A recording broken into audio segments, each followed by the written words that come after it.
Hey gengs, kembali lagi di Katomuji Review Film. Menutup sequel Psikopat pada bulan ini, Mimin akan hadirkan satu film yang mesti kalian pertimbangkan untuk menontonnya. Secara singkat, film kali ini menceritakan liburan musim panas. Sebuah keluarga berakhir tragis disebabkan mereka bertemu dengan beberapa orang psikopat warga lokal. Namun keseruannya tidak hanya itu saja gengs, sebab di menit-menit awal kita akan disuguhi perasaan yang tidak nyaman. So, gak usah banyak basa-basi, inilah dia alur cerita film Coming Home in the Dark.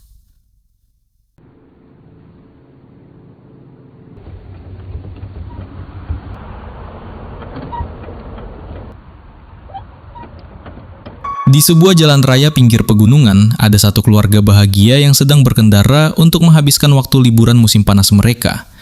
Keluarga ini beranggotakan seorang ayah bernama Alan, namun memiliki nama lain yaitu Hoagie, serta istri dari Alan bernama Jill, dan dua anak laki-laki Jill paling tua bernama Jordan yang akrab dipanggil Josh, bersama adiknya bernama Maika.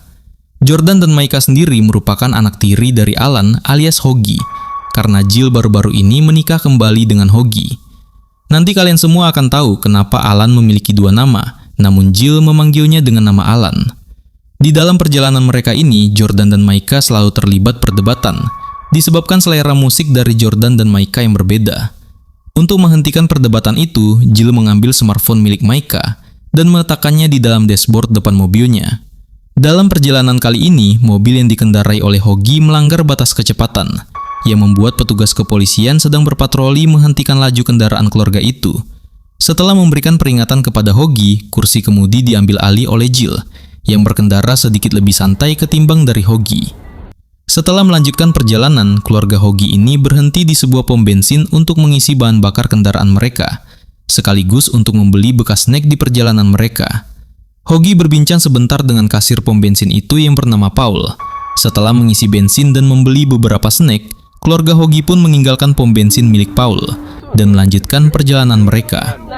Keluarga Hoagie ini menepikan kendaraan mereka di pinggir Danau Kembar, namun bukan di Sumatera Barat tentunya. Lalu mereka melanjutkan perjalanan mereka dengan berjalan kaki dengan membawa ransel trekking backpack untuk menuju ke lokasi liburan mereka, yang mengharuskan untuk nanjak sebuah bukit. Di saat itu, Maika melihat ke arah sisi bukit lain. Nampak dua orang pria melambai ke arah Maika lalu berjalan pergi. Setelah sampai di atas puncak bukit itu, Jill mulai mengabadikan momen kebersamaan mereka menggunakan kamera Canon EOS D1100 miliknya, menggunakan timer otomatis untuk memfoto kebersamaan mereka. Dilanjutkan, keluarga dari Hoagie ini menyantap bekal mereka, dengan masih terkesima melihat pemandangan indah dua danau dari atas bukit mereka berada sekarang. Tapi suasana liburan hangat itu mendadak menjadi hening ketika Jill melihat dua orang pria mendekati mereka. Kedua pria ini bernama Mandrake bersama temannya bernama Toots. Tampak Mandrake langsung saja mengambil satu buah apel dari Hoagie tanpa permisi, lalu meminta keluarga Hoagie memperkenalkan diri mereka masing-masing. Hoagie memperkenalkan dirinya sebagai Alan. Setelah itu, Mandrake berkata jika di tempat mereka sekarang sangat hening. Bahkan jika ada suara teriakan sekalipun, tidak akan ada yang mendengarkan. Dilanjutkan, Mandrake mengeluarkan sebuah senjata yang membuat suasana semakin mencekam. Jill bertanya apa yang diinginkan oleh Mandrake. Yang mereka inginkan adalah mobil milik Hoagie, serta juga meminta keluarga Hoagie menyerahkan semua harta benda yang mereka bawa. Saat itu Mandrake menghitung ponsel yang hanya ada 3. Hal itu dijawab oleh Hoagie sebab Maika meninggalkan ponselnya di rumah mereka. Lalu Mandrake memerintahkan Hoagie dan keluarganya untuk segera tiarap dan tidak melihat saat ia dan Tubbs akan pergi nanti. Saat tiarap ini, Maika memanggil nama Hoagie, bukan Alan, membuat Mandrake bertanya kenapa Maika memanggil begitu. Hoagie menjelaskan jika itu nama lainnya, sebab ia sendiri berasal di Belanda. Mandrake mengenal salah seorang bernama Hoagie juga, namun belum sempat membahas itu, Tubbs memberitahu jika ada orang lain yang berkendara ke arah mereka. Mandrake meminta keluarga Hoagie untuk berdiri dan menyapa ke arah kendaraan yang datang itu, agar tidak menimbulkan kecurigaan dari mereka. Setelah kendaraan dari pengunjung lain itu pergi, Maika nampak memberikan kode mata ke arah Hoagie. Namun sepertinya Mandrake menyadari hal itu.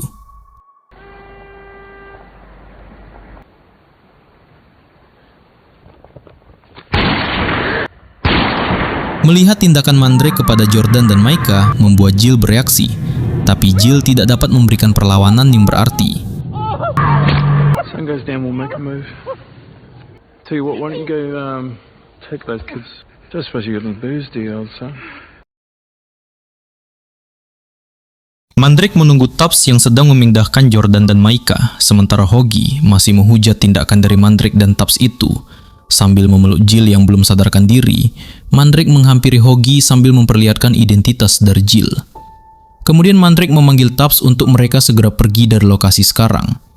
Tubbs membasuh tangannya dan melentikan air di sekitaran telingan, entah apa maksudnya. Saat gelap datang, Tubbs datang dengan membawa mobil milik Hoggy. Mandrake meminta Tubbs untuk pindah ke kursi belakang untuk menjaga Hoggy, sementara Mandrake sendiri mengendarai mobil itu dan di sebelahnya adalah Jill.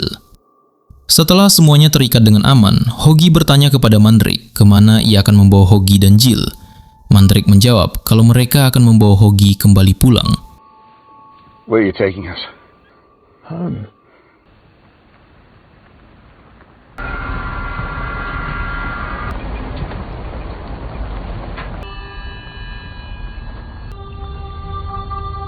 Setelah tidak beberapa lama berkendara, serta kembali ke jalan raya, Mandrake tampak bertanya soal filsafat kepada Hoggy. Hoggy yang kaget karena Mandrake tahu jika ia adalah seorang dosen filsafat di sebuah universitas, mengira jika keluarganya memang menjadi target dari Mandrake dan Tubbs. Namun dengan tenang Mandrake menjelaskan, jika tadi secara tidak sengaja kalau Hoggy lah yang menceritakan bahwa ia seorang dosen. Dalam dialog antara Mandrake dan Hoggy ini, dijelaskan jika Mandrake sangat ingin dulunya menempuh perguruan tinggi, namun sayangnya ia tidak memiliki kesempatan untuk itu.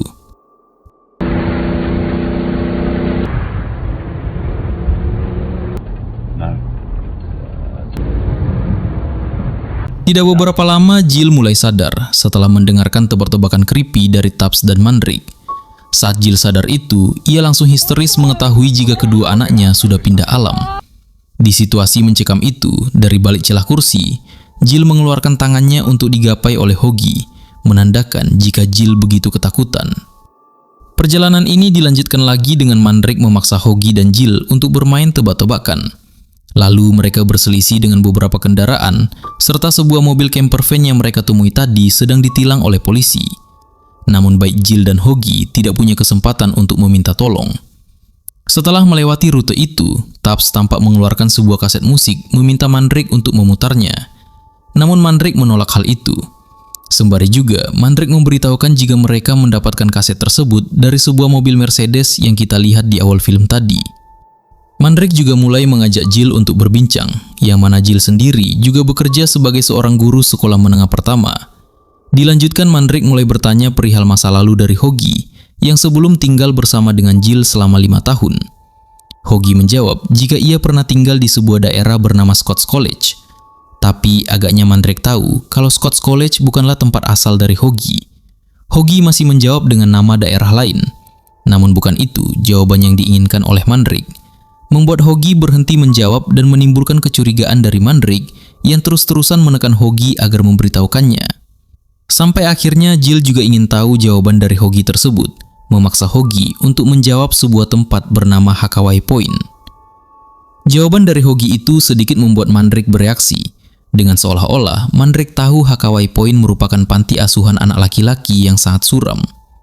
Mandrake masih mencoba untuk mengorek informasi Hakaway Point dari Hoggy. Sepertinya Hoggy kurang nyaman dan mencoba beranggapan jika ia tidak tahu apa-apa tentang Hakaway Point.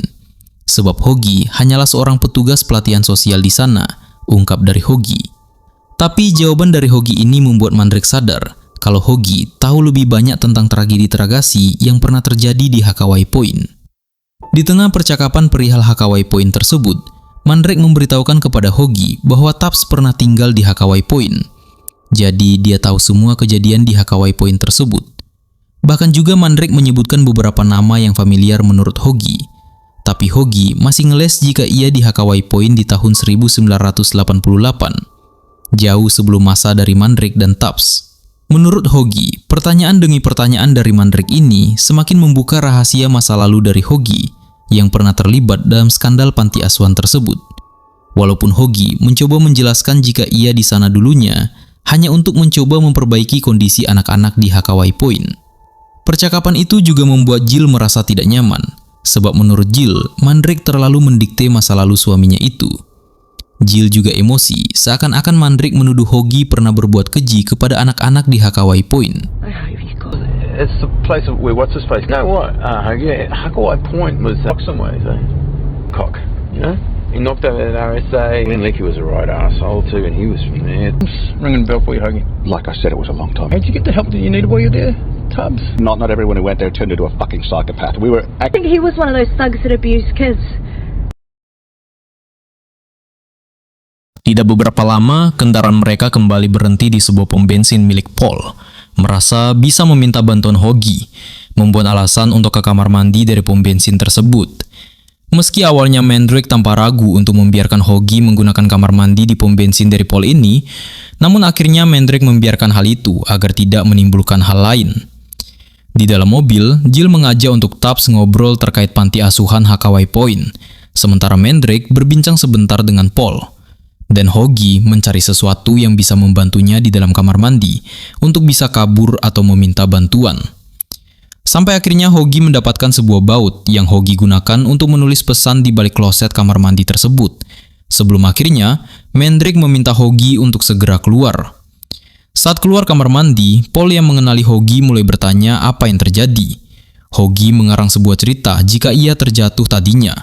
Namun nampaknya cerita yang disebutkan oleh Hoagie ini tidak sama dengan obrolan dari Mandrake dan Paul. Mandrake meminta Hoagie untuk meralat ceritanya, sebelum akhirnya memutuskan untuk keluar dari pom bensin itu. Saat akan menaiki mobilnya, Hoagie berpura-pura terjatuh dan menusukkan baut yang ia dapati tadi ke ban mobil miliknya, dengan harapan mobil akan bocor dan menghentikan perjalanannya. Tapi Mandrake yang sadar kalau ada yang tidak beres, langsung kembali ke dalam pom bensin milik Paul.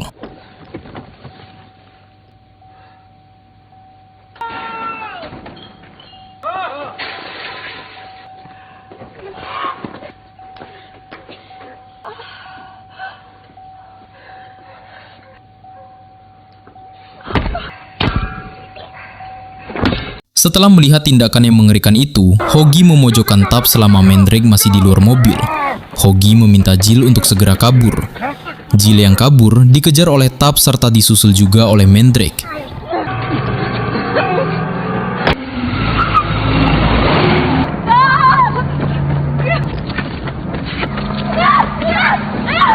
Tubbs berhasil mendapatkan Jill kembali. Dilanjutkan, mereka mulai berkendara kembali. Di dalam mobil, Mandrake memberikan papan nama dari Paul kepada Jill, agar Jill memberikannya kepada Hoagie. Dalam hal itu pula lah, Jill membela Hoagie dengan menyebutkan jika Hoagie tidak terlibat dengan perbuatan melenceng di dalam panti asuhan itu. Pernyataan dari Jill ini ditertawakan oleh Mandrake, sambil bergumam mengira jika Hoagie merupakan orang baik. Dan alasan itulah Jill mau menikah dengan Hoagie menurut Mandrake. Mendengar perdebatan dari Jill dan Mandrake ini, Hoagie berteriak agar Mandrake melepaskan Jill di pinggir jalan. Dan jika memang tujuan dari Mandrake adalah untuk balas dendam, maka cukuplah Mandrake dan Tubbs sekedar membawa Hoagie saja. Namun menurut Mandrake, itu tidak segampang yang dibicarakan oleh Hoagie tersebut. Bahkan menurut Mandrake, mereka sama sekali tidak mengincar Hoagie dan keluarganya. Menurut Mandrake, ini semua hanyalah sebuah kebetulan yang tragis, membawa mereka kembali berkumpul. Mandrake mulai keluar dari jalur ke sebuah semak-semak, menepikan mobil serta menarik Hoagie dan Jill untuk segera keluar dari mobil. Merasa terdesak, memaksa Hoagie untuk menceritakan semuanya di depan Jill, Mandrake, dan Tubbs. Hoagie mengakui jika ia memang benar bekerja di Hakawai Point. Ia juga tahu banyaknya kejahatan keji yang dilakukan oleh kepala asrama kepada pria-pria yang tinggal di Hakawai Point itu. Mereka juga bahkan melakukan hal kurang pantas dan tindakan kekerasan kepada penghuni Hakawai Point. Awalnya Hoagie ingin menyiratkan jika ia tidak terlibat dan hanya bisa melihat saja, sebab Hoagie tidak memiliki wewenang apapun saat itu. Tapi pernyataan dari Hoagie ini dibantah keras oleh Mandrake, yang akhirnya Hoagie pun mengaku pernah melakukan hal itu, namun hanya sekali saja.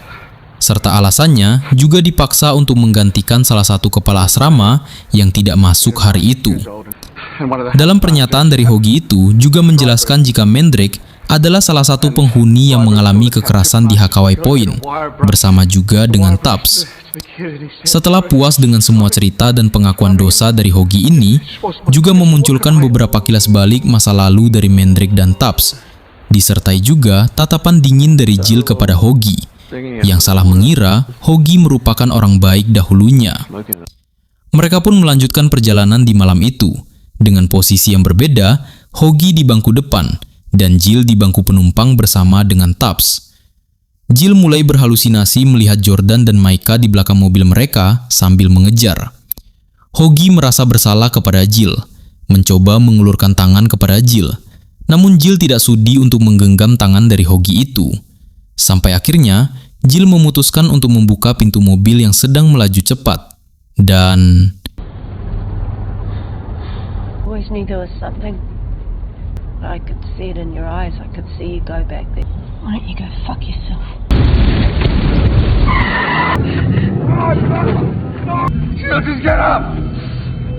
Jill merangkak di aspal jalan itu, diikuti oleh Mandrake yang mencoba mendekat ke arah Jill.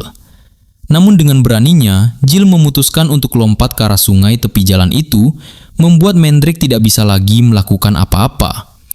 Mandrake mengikat Hoagie dan memasukkannya ke dalam bagasi mobil. Lalu mereka pun melanjutkan perjalanan. Dalam perjalanan itu, Hoagie kembali mengupat kepada Mandrake, serta Hoagie beranggapan bukan dialah yang telah membuat Mandrake dan Tubbs menjadi monster seperti ini. Percakapan itu terhenti ketika ban belakang mobil yang ditusuk oleh Hoagie tadi meletus, membuat mobil mereka tidak bisa melanjutkan perjalanannya. Dengan cepat, Mandrake dan Tubbs mengambil ban serap untuk mengganti ban mobil itu. Sesekali juga, Hoagie mencoba keberuntungannya untuk segera kabur dari Mandrake dan Tubbs.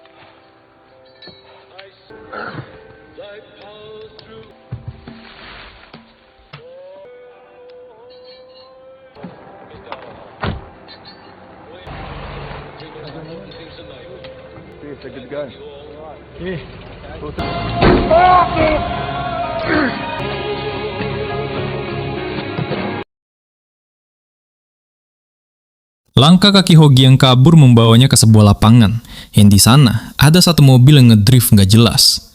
Hoagie menghampiri bocah-bocah mantap tersebut untuk meminta tumpangan, tapi tampaknya para bocah mantap ini tidak mengindahkan peringatan dari Hoagie. Hoagie menarik salah satu dari mereka, sampai pada saat itu juga, Mandrake sudah berada di sana dengan membawa senjata. Hoagie meminta para bocah mantap agar segera masuk ke dalam mobil dan bergegas pergi. Tapi dengan cerdiknya, Mandrake mencoba meyakini para bocah ini kalau Hoagie adalah orang jahat, yang membuat para bocah ini menarik Hoagie keluar dari mobil, dan Tubbs yang juga sudah tiba di sana memasukkan kembali Hoagie ke dalam mobil. Lalu tidak sampai di situ, Mandrake juga memindah alamkan bocah mantap ngedrift tadi, yang hanya disaksikan dengan tatapan dingin oleh Tubbs.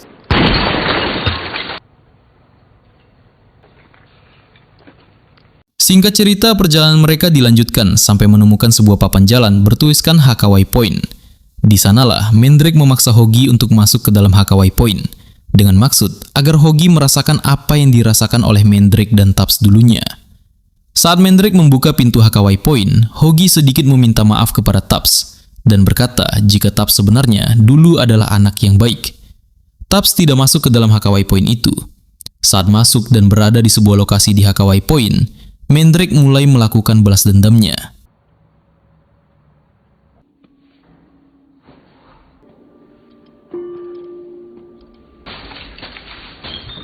What are the chances, you think? Took us in, spit us out 17.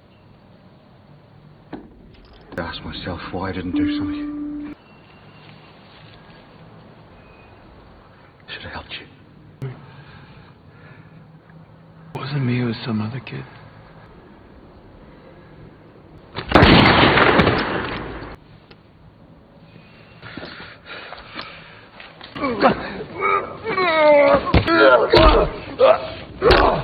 Hoagie yang berhasil selamat dan sempat membalas serangan Mandrake mulai merangkak diikuti oleh Tubbs.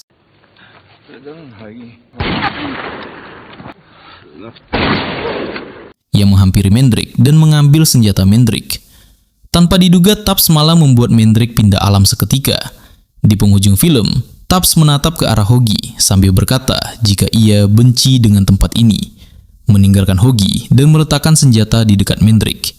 Yang akhirnya, film pun selesai. Nah gengs, itulah akhir tragis yang bener-bener bikin dada sesak. Film psychological thriller super tegang yang kita bahas kali ini berjudul Coming Home in the Dark, yang rilis tahun 2021 kemarin. Bicara soal dapur produksi, film asal Selandia Baru ini dibuat dengan budget minim untuk standar luar negeri, yaitu sekitar $970.000 Amerika, atau 1,4 juta dolar Selandia Baru, dengan proses syuting kilat cuma 20 hari. Ini bukti kalau kualitas film gak melulu soal uang, gengs. Pas rilis, film ini kurang laku di bioskop karena pandemi, dan langsung masuk platform streaming.